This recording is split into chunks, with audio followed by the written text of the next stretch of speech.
Hello, everybody. Welcome back to the Running Real Estate Podcast. Excited to be changing things up once again here on the podcast.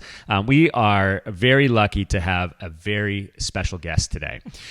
As many of you know, and if you look around us here, we are broadcasting today from our Berlin, Maryland office, which is a gallery office, which is kind of unique to real estate, where we do real estate, but then we also feature the arts, and then if we have some very special artwork right behind me, which you've seen over the course of the last few episodes. But the special art is actually local art, and the person who has taught these local artists, we are excited to have, and we are proud to introduce our local Worcester Preparatory lower school art teacher, Miss Tittermary. Did I get that right? You got it right. Okay. Yeah, you can just call me Miss T. Or Miss Rebecca. T, Rebecca. All right, so I'm going to go with Miss T for the rest of this episode, but thank you for joining us. Oh, well, thanks for having me, and I want to thank you for the collaboration. My students love having their work exhibited here. Like, when I tell them, they are so excited, because really art needs to be seen, and they create just for themselves too, and like that's very important. But to have, a place where it can be hanging and they can have their family and friends come and see it up on the wall, there's something pretty special about that. So we really appreciate you doing the collaboration with us. Well, it's our pleasure. I mean, it's an absolute honor to have you head up this project for us, and I mean, you've delivered fantastic pieces of art for us, and then you're really the one that coordinates it, because you put the news out there to not just the kids but to the parents, and you get them all here. So we've had now, I guess, 3 art openings dating back to the end of 2022, and I think they've all been great. We've had pretty good turnout. Absolutely. They have been, and the word's getting out, so the other grades are like, when's our turn? So we'll have to see.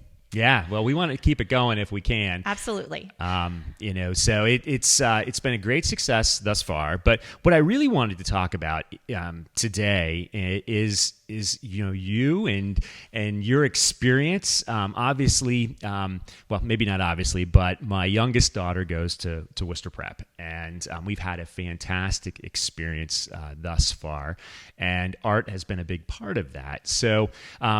It's been interesting when we've had these art openings, before I really got a chance to know you, we'll see the kids come in and then the parents come in. And the interesting thing is that a lot of these parents know you very well, and some of them you taught them as well. Absolutely.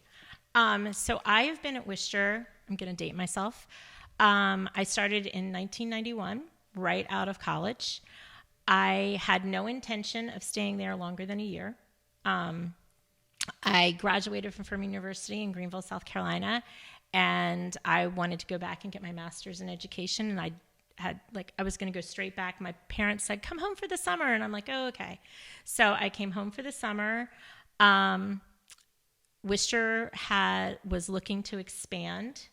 They had 1 grade per class. I think there were a couple that had 2 sections, but mostly 1 grade in the lower school, and they needed a first grade teacher. Mm-hmm. And they said, but it's just for a year. And I'm like, well, this is perfect.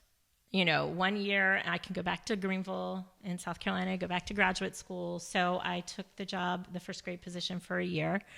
And then they needed a 5th grade teacher, which was actually where that's what I wanted to teach. 5th grade. That's where a student taught, and in that level. And I was like, oh, okay, I'll do another year. And then I went ahead and got my master's at SU, and I taught 5th grade for 15, 16 years before I switched to art. So just general studies, just general 5th grade. Okay. General 5th grade. I have my master's in science education. Okay. And so I taught the science classes there, and I also worked as an adjunct at SU teaching science methods. I've always had an interest in art. My dad kind of dabbled in it. He was not, a professional artist by any means, but he painted and, did some things like that just as a hobby. And honestly, I don't remember seeing him do that much, so I think he probably mostly did that when I was younger. Yeah. In later years, I don't remember seeing that part. But I also took a lot of elective classes in art and that type of thing, and I've always been interested. And as a young girl, I would go visit my grandmother, and she did a lot with the fiber arts. Like she, at people of that time were, handwork, crochet, cross stitch, embroidery, all of that. I learned how to do all of that as a young girl. They did sewing club, fascinating, every Tuesday. And I would, on vacations, and even after I graduated from college, I'd go down on Tuesdays just to go to sewing club to hang out. And, that's part of your like history, I guess. And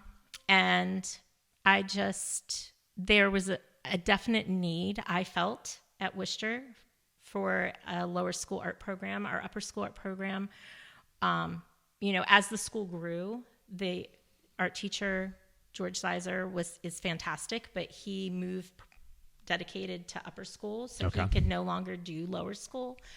And they would hire teachers for the lower school, but they were people looking for a classroom, if that makes sense, looking for a grade. So it was very temporary. They'd teach a year and then go teach second grade.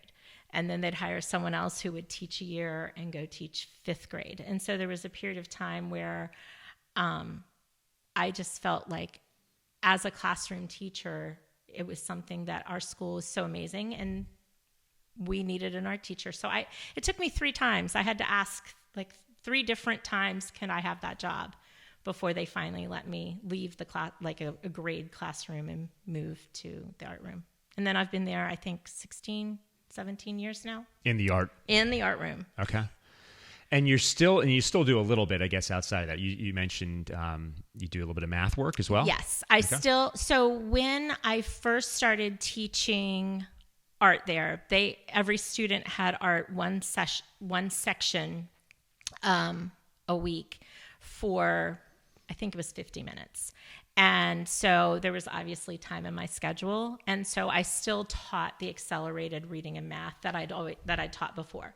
So I did that for a while. And then I wanted more time for art. So I asked to expand. So we doubled the amount of minutes that the students had for art. So they would come twice a week for 50 minutes.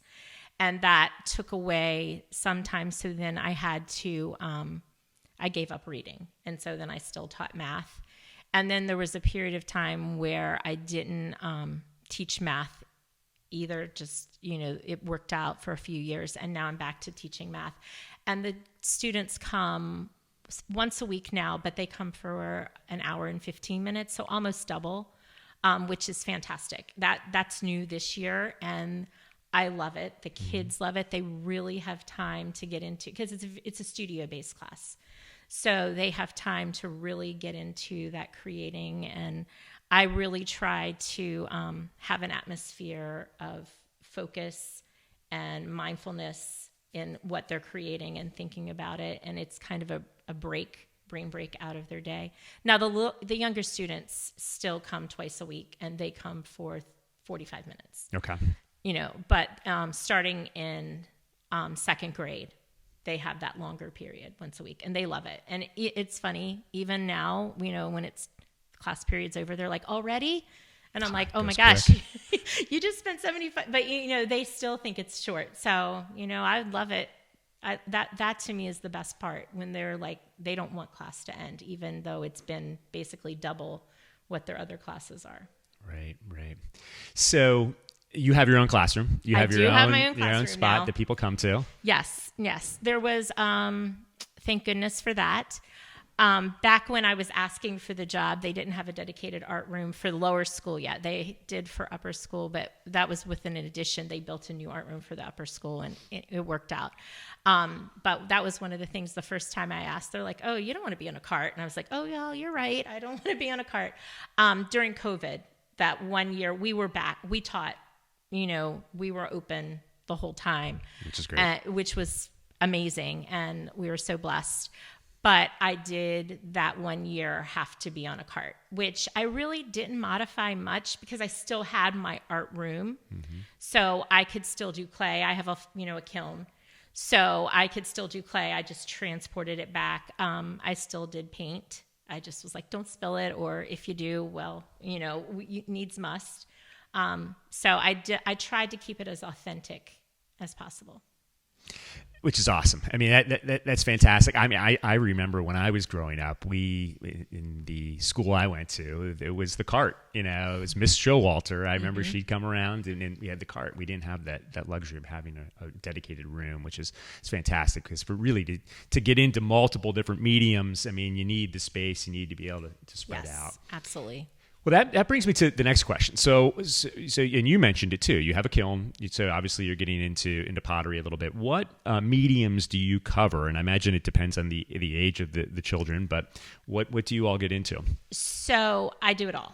Okay. I mean, and again, it depends on the interest of the kids. Sometimes what they'll say, and it's funny when you say that about the ages. I do some things where I don't know if it's just sheer bravado, or I don't know any better because I'm not like a trained, I don't have like the art degree as such. I'm very much self-taught. But I have done in my lower school glass. Oh, wow. I've done stained glass with, third, fourth, and fifth. Not necessarily having them cut. I'll demonstrate how to cut it or whatever, but you can get some pre-cut things. I've done fused glass with second grade and things. You can do that. I've done silk painting. I do fiber arts. I've done needle felting. We, of course, do the classics, paint and pastel, chalk, oil. Or not oil paint. I don't do oil paint. I do oil pastels, but not oil paint.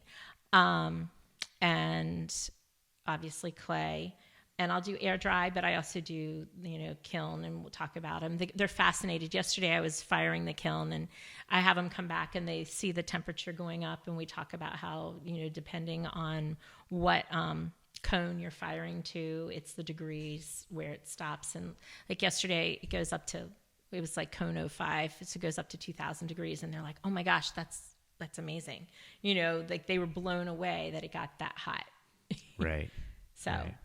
And I mean, that's amazing to be able to expose them, so lower school, just for everybody knows, is pre-K through 5. Yes. All right. So pre-K through 5th grade, I have nothing to compare it to except my own upbringing. And I know we did not get into, and part of it's because of the cart aspect. We didn't have the ability to get into those other mediums of art because there just wasn't the room to do it. So that's amazing to be able to expose them to that at such a young age before they get to the middle and the upper school.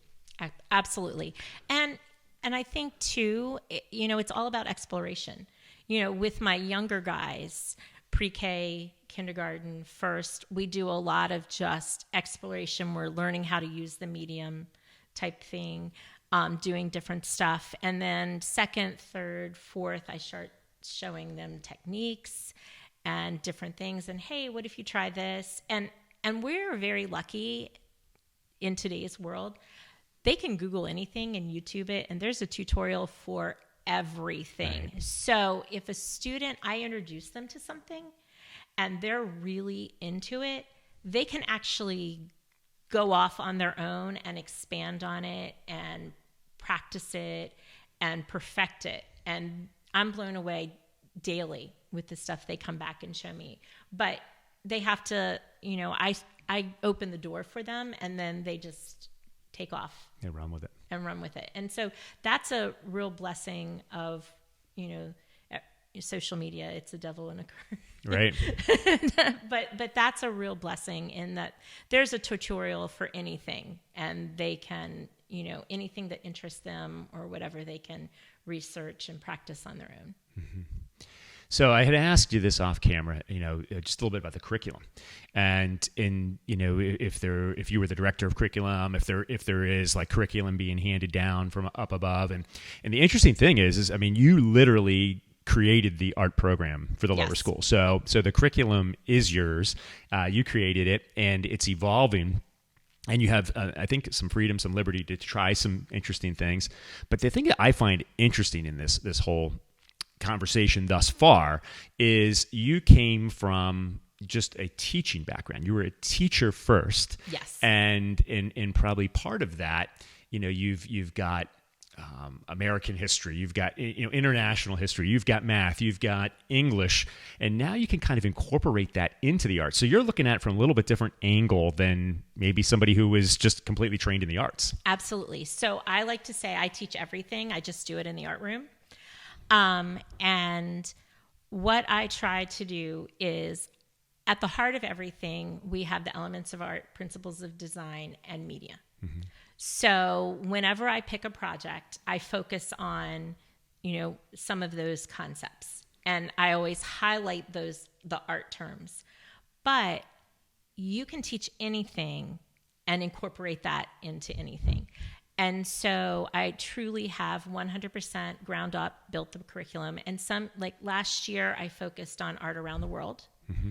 And we talked about, different geographical locations and the art that came from them and the art history and the styles and created different things that way. This year, I started Art Through the Ages. And I'll be honest, I thought that it would be a one-year thing. I have quickly discovered they are mesmerized. So we started with prehistoric art, the caves of, in Lascaux, the Chumash rock art in California. We talked about Stonehenge. We've talked about the Moai, and then we went on through to Egypt and the classical period, Greek and Roman architecture, and we are in the Middle Ages, segueing with some classes. I just started the Renaissance with kindergarten. We just finished up the Middle Ages. We're still in the Middle Ages in some grades, and I think we're gonna probably explore the Renaissance through the end of the year, and then next year I'll start with the Renaissance a little bit. And then move forward from there. So it'll be a 2-year cycle. And it's fascinating and it actually also, to give a plug, we do humanities education in social studies at Worcester Prep. So this correlates with our social studies program. So when I'm talking about the Trojan War with first grade, they're doing it in social studies. Oh, wow. Okay. And the same thing with like ancient Egypt and Mesopotamia. They're covering all of that in their regular classroom. So I'm supplementing, adding to it. And so it really is a humanities approach to, education. And I think it's great for cultural literacy. Mm-hmm. Absolutely. People learn different ways. And I think it's fantastic. And I have to tell, a little story here. We had talked about this, but so my daughter, Harper, who is in your kindergarten class, the kindergarten art class, she just turned 6. And we, this weekend, the internet and everything, we watch a lot of YouTube TV, right? Mm-hmm. But it just so happened that regular TV was on, and it was like the Sunday morning news segment, which sometimes you can get wrapped into. There's cool stories that come up. And there was this segment. She was sitting next to me, and there was this segment that came on, and they were talking about Notre Dame and the fire that had taken place and how they were going to reconstruct it. And she said, we just talked about, in school, we talked about Notre Dame. And I'm like, I gave her a look. I'm like, I don't know if you're making this up or you're thinking Notre Dame football. Like what are you thinking? Yeah, you would have heard. She was 100% correct. And that makes like my heart sing. It's like, oh my gosh, this is fantastic. So you're, in art, teaching, history and social studies and the arts, which is fantastic. Yes. So we're doing the Middle Ages, and I take them through. And so we were talking about Gothic architecture. And of course, Notre Dame is an amazing example of that and such the rich history. Mm-hmm. And so with kindergarten, we're talking about the rose window. And I gave, and of course, you have to talk about the fire. It's pretty recent, 2019. Yeah. And I actually was in Paris just 2 weeks before the fire. So I have pictures of Notre Dame from my visit there. And then I came back. It was our spring break. So It actually was probably on the news because it's the anniversary of the fire in 2019. And we talk about how it was built, and, little fun fact, it took 150 years plus the lifetime of the guy who decided to build it. So we roughly estimated that in kindergarten, it took between 180, 200 years to build. And then it was, they watched a little of the history, and then it was damaged during the French Revolution. Right. And, that was interesting, talking about the French Revolution with kindergarten, but, and then we talk about the second time it was damaged in 2019, and right. how it took, the 150 to 200 to build, 25 to repair it after the French Revolution, Napoleon Bonaparte. And then now they're estimating 5 years. They're hoping it's done by next year. And it interests them, and the fact that there's something in current news that they can, at 6 years old, kind of say, oh, I know about that. So, they're sponges. And this is the time where you have to give them that information. And they find it interesting, and making, it's a story. And it's all interconnected. Art is connected to everything. So. Yeah, and I think as a parent, sometimes we're just moving so fast, and we've got multiple kids, and sometimes your kids tell you something that they did during the day, and you don't necessarily pick up on it. But when she was able to she perked up. She was excited. She was able to contribute, to the conversation from something she learned in school, in art class, that tied into not just the arts, but just world news, and could contribute to the conversation. I thought was fantastic. So that made my day. So thank you. Oh, well, you're welcome. Pretty amazing. I have a tendency not always to believe the kids what they're saying, but it's amazing that was actually true, and you had taught that. So thank you. Oh, well, just doing my job. Yeah, well, keep it going. So it's fascinating. Now, in kind of along the same lines of curriculum, and the reach that you've had. Obviously, you've worn a few hats at Worcester, but you're also have been very involved even on the national level, right? Yes. So, as an art teacher, I also you try to stay current with different trends and things. So I'm a member of, the Maryland Art Association and the National Association of Art Educators. And I have presented on the national level. I've presented in New York and then Chicago and a couple of things. And I did it with so a few years ago, I went to the National Gallery and did a impressionist workshop kind of thing. And there is an art educator there at the gallery, Justina Yee. She was fantastic. And I met another girl from Georgia, and we collaborated together to do a project where we're fortunate at Worcester Prep, where we can, take field trips, travel to museums. Our students are pretty cultured. Lots of, the families do make the effort to take their students and expose them to things, but not everyone has that luxury. So we developed a program, a way to bring the art museum to classrooms and do things virtually. And we did a pilot with the Darlington School in Georgia, and then Worcester Prep, and then the National Gallery. And so we did the pilot program for a year, and then we were able to present on that at the National Art Educators Association as a team. And we actually invited us back the following year to do another presentation. So that's pretty exciting. And then I've done some individual ones just on like silk painting and other making clay whistles, that kind of like hands-on type things there. And also at the, I've done some for AIMS, which is the Association of Independent Maryland Schools. Okay. Which is where Worcester Prep is a member of that. And then for the Maryland Art Educators Association. So, I believe in lifelong learning.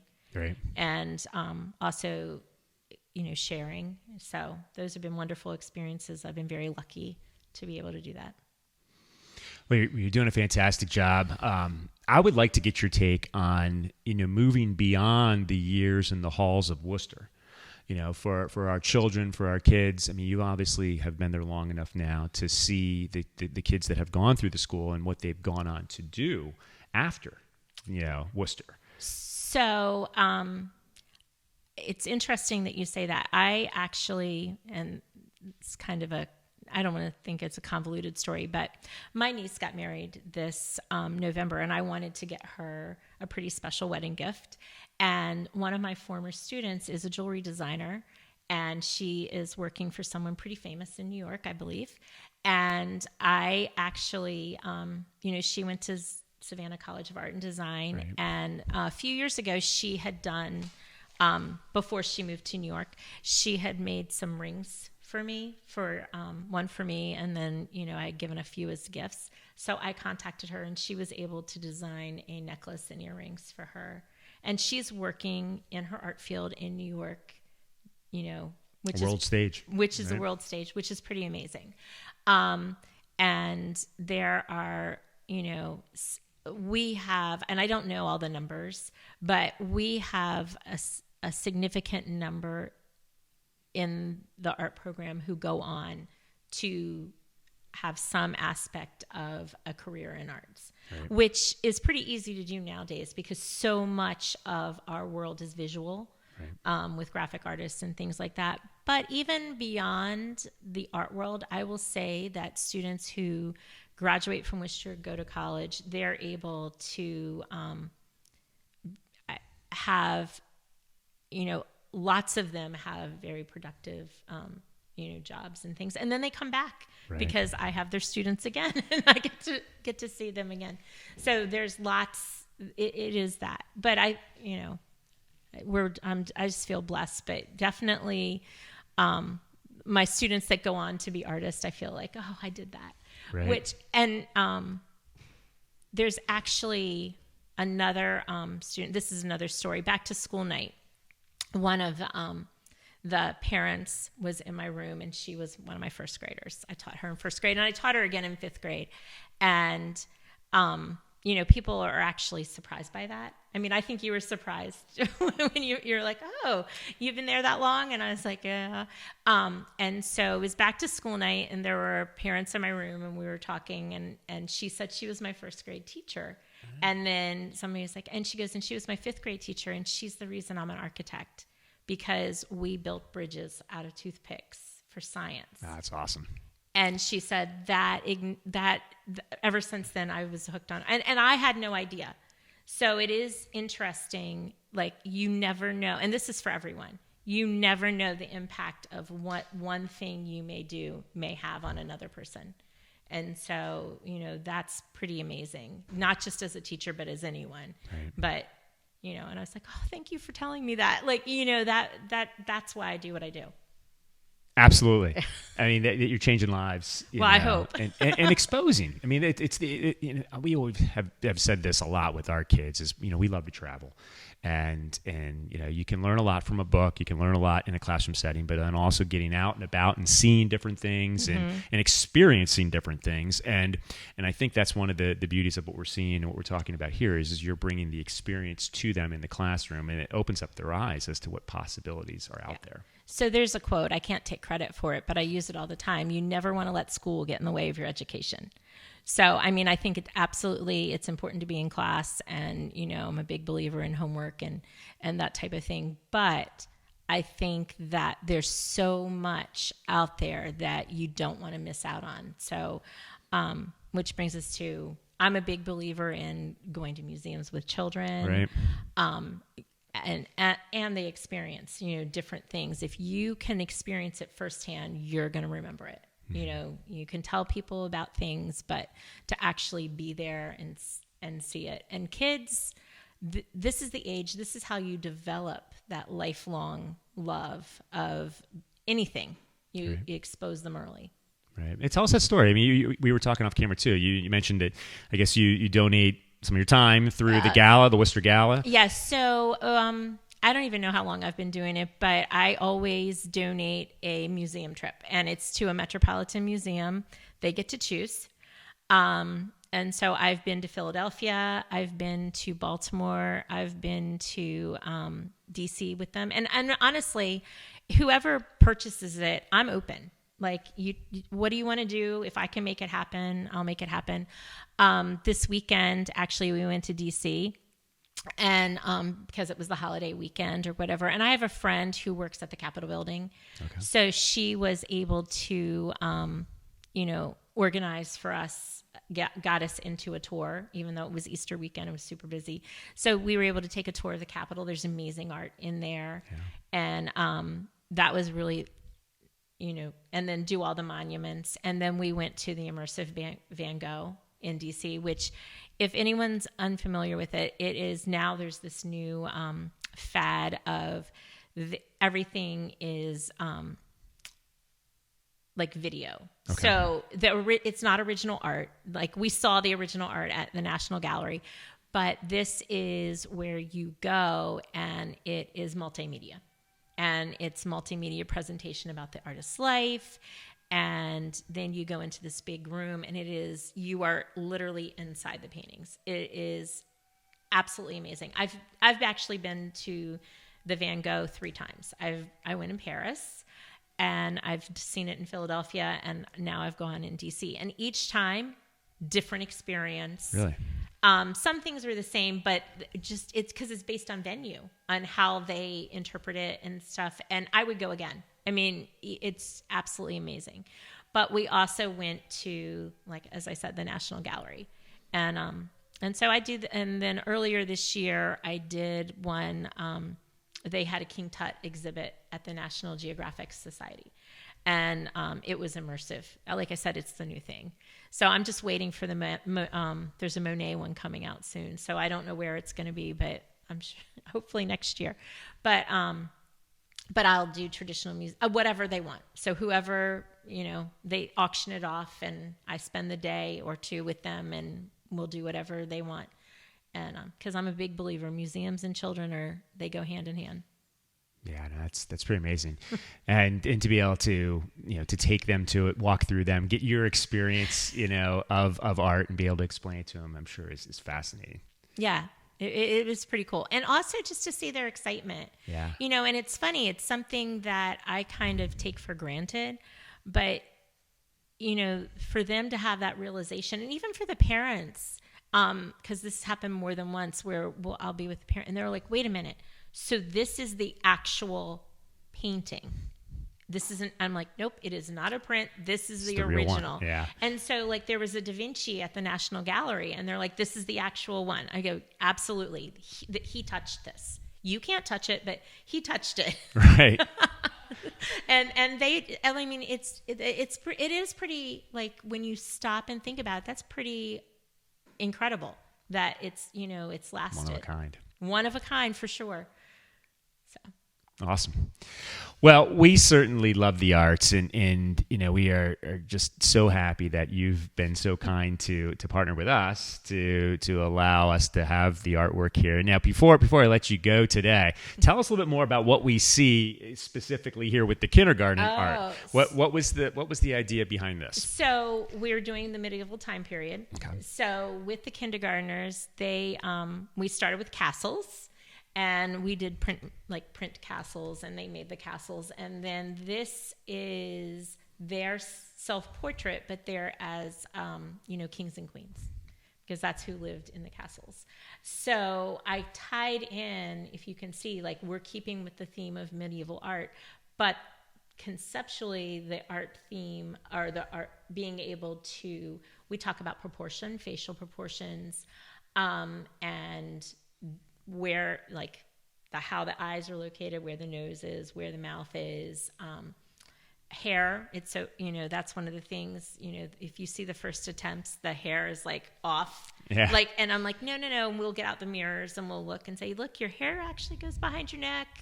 And, that type of thing. And, we work on eyes. So this is early development. So they don't necessarily all have that almond shape yet, which is fine. You introduce them, you work through it, and then I'll do a self-portrait or a portrait style again in first grade. and then in second grade, and all the way through. So it kind of, and it builds. Right. And they'll get it, but you have to introduce it multiple times, And I get a lot, people are like, oh my gosh, I can't believe my kid actually did that. And I'm very process in how we teach it. So we'll take it a step at a time. And with the younger guys, I'll sometimes give them just the first line drawn. Now for this one, I did not at all. We started with, I think the crowns, maybe I may have drawn, had them trace the crown. So they had a template just to trace the crown. Yep. And then from there, I was like, okay, so now we're going to make the face fit the crown, and they drew it. So. Got it. Well, it's fascinating. And the jewels. I had to. We had to give them a limit. Pare that back a little bit, right? Well, we talked about the phrase "less is more." Yeah. And the crown jewel. and went with that, limited sort of that, because otherwise they wouldn't have been able to hang up on the wall. They would have been so heavy they would have been falling off. I'm sure. I know that's way. Harper, I'm sure, would love it if she could. But no, they look fantastic. Going to have, I guess, the kindergarten class up here for a little bit longer. Hopefully we've got maybe another class coming. Yes. Well, we will do something. And actually, also every year we do the Spring Arts and Music Festival at Worcester. And so this year is going to be a little different in that I'm doing it in museum style. So I am going through and curating, which is very, very difficult, pulling from each project, 5 or 6 pieces from each class to show, okay, so prehistory, these are the projects we did. And then Egypt, these are the projects we did. Greece, these are the projects we did. Rome, these are the projects we did. And through that way. And then, all the work will be hanging. So before this, you guys had the second grade class. Yeah, the second grade, those the busts. Yep. Where I was blown away when they were finished. I was like, oh my gosh, these are the most amazing thing I've ever seen. I was impressed, and I came up with the project. And I was like, wow. They really were able to do the shading, because we use charcoal. Yeah. With second grade. I mean, that, again, I was like, sometimes I go into it, I'm like, okay, well, we're going to give this a whirl. We'll see how it turns out. And I'm always just really thrilled. I mean, I'm very lucky. You have to have the confidence, I guess, in them. Right. So I'm like, let's just try this. We'll see what happens. And so they were pretty amazing. Yeah, it turned out well. Yeah. And we like getting the community involved and getting them in here to see it. And it's amazing, the parents and even grandparents, a lot of times they truly enjoy what their grandkids are doing. So, maybe 5th grade. 5th grade? Yeah, they're doing faux mosaics on canvas for the Byzantine Empire. So they're coming along. They're not finished yet, but they're looking pretty amazing. So have to see. Okay. They're kind of big, though. There's a lot of them, and they're big. We'll fit them in. We'll figure out a way. Well, thank you so much for your time. Oh, thank you. Thank you so much for what you're doing at the school and my person and my child and all the children. So we're going to continue as a company to try to support as much as we can locally here and continue to have artwork displayed and maybe change it up, do different things. I know we've had things down the middle before and on the walls. So we're going to make as much space as we possibly can to continue on. We are grateful. We love the collaboration. And like I said, the students really, and the parents, it's nice to showcase and give every kid a chance to shine, because, we have stars on the field and we have stars on the stage, but there are just as many who this is another avenue to highlight their talents. And so I'm really appreciative that you offer it. We're going to keep it going. Yeah, thank you. So, Miss T, thank you for joining us today. We appreciate it. If you guys can, if they want to know more, is there anything that's open to the public with Worcester that people can see as far as like the art shows or anything like that? So, yes. I think so. Like Okay. they have, obviously our Spring Arts and Music Festival is when is open that? for parents. I honestly don't. Yeah, This is we'll get terrible. it. I don't know the we'll exact connect it to the date. blog. But it's open, for parents and family. They have, as far as Worcester as a whole, they have like spring arts showcases for the middle and upper school and different things like that. They can check out the website. Yep. If anyone's interested in learning more, they can always call for a tour of the school. I know, just call Worcester Prep and set one of those up. They'd love to have, people come tour the school because we are obviously, that's how we get new parents and families. And as for me, I have an Instagram, From the Art Room. Okay. At From the Art Room, and they can just follow there. And I post That's pictures. pretty cool. I post pictures of what's happening in my classroom. I have not been as great lately as far as it comes and goes. Sometimes I'll take pictures daily and post them, but then I actually am, when I'm teaching, it's hard. No, absolutely. It's hard to film everything when I'm doing it, but then I'll share pictures. I'll show the kids in action, which is pretty cool. So, and that's it. Yeah, no, we'll link that up in the blog here. Once again, appreciate your time. Oh. To our viewers, please like, share, subscribe, share this with your friends. I'd like to get as much information as we possibly can towards the school. And we look forward to continuing to see artwork here. Hopefully 5th grade will be up in the background soon. Yeah, yes, that's what we're aiming for. All right. Thank you. Thanks again. We'll see you next time on the podcast.